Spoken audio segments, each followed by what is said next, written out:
We are now nearly at the end of the 17th week of 2025, so I thought I would review the parable of the talents in the context of where we are now in the Matthew Olivet Discourse Rapture timeline, which has the premise that each chapter of the Olivet Discourse in Matthew 24 and 25 represents a year, and each verse represents a week.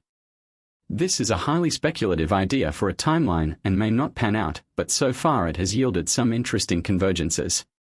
You can go back and watch previous videos and also look at community posts I have written on this subject. The thing that has been bugging me for the last few weeks as I have considered this parable is that on the surface of it, it seems to fly in the face of the gospel of grace which I believe in for my salvation. But digging deeper, it actually goes to the core of what grace is and what we have to do to receive it by faith. In this parable of the talents, we all want to identify with the first two servants, the faithful servants who took the money that was given to them by their master and carried out some kind of work or business to increase it. I often think of this in the context of the work I do as a food delivery driver, which is a self-employed type of gig where I have to pay for my own fuel and run my own car. Yesterday when I filled the tank in my car, it cost me $55, but that $55 allows me to drive about 500 kilometers.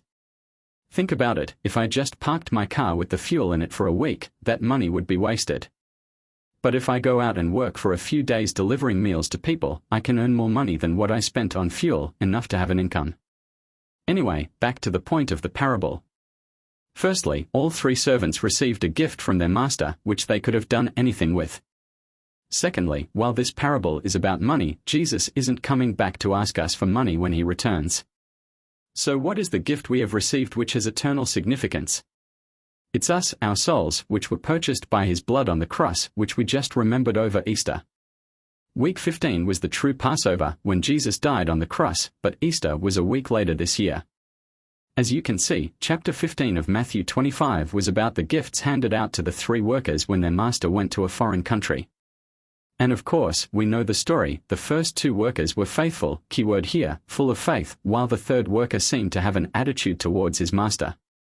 It was an attitude of fear, not of faith. But that fear didn't produce a result in him, as faith would have. He knew that his master expected better from him, but somehow, he didn't quite believe it. Think about it this way, if this parable is about salvation, this guy might have heard the gospel, but he never really believed it. If he did, he would have at least shared it with somebody and confessed that he believed it for himself. That's what produces the multiplication, when somebody else receives the message and takes it to heart for him or herself. That's why I am sharing this video with you today.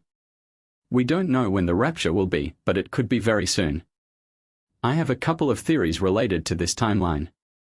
One is that the rapture could be in a couple of weeks in the 19th week, corresponding with the verse about the master's return from the far country. Or it could be any time up to the 30th week, which is where this parable ends.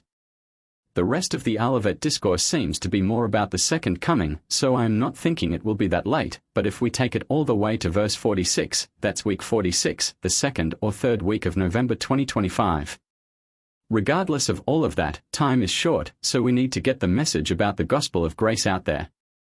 If you want to join me in my quest to reach at least 1 or 2 souls with the gospel, you can like, subscribe and share this video, and leave a comment below sharing your testimony about how you received the gift of grace and are believing for the rapture as a free gift from God. That's not something we could earn, to be spared from the wrath that is to come. Only the blood of Jesus could pay for that. And as I always say, if the Lord doesn't tarry, see you on the other side.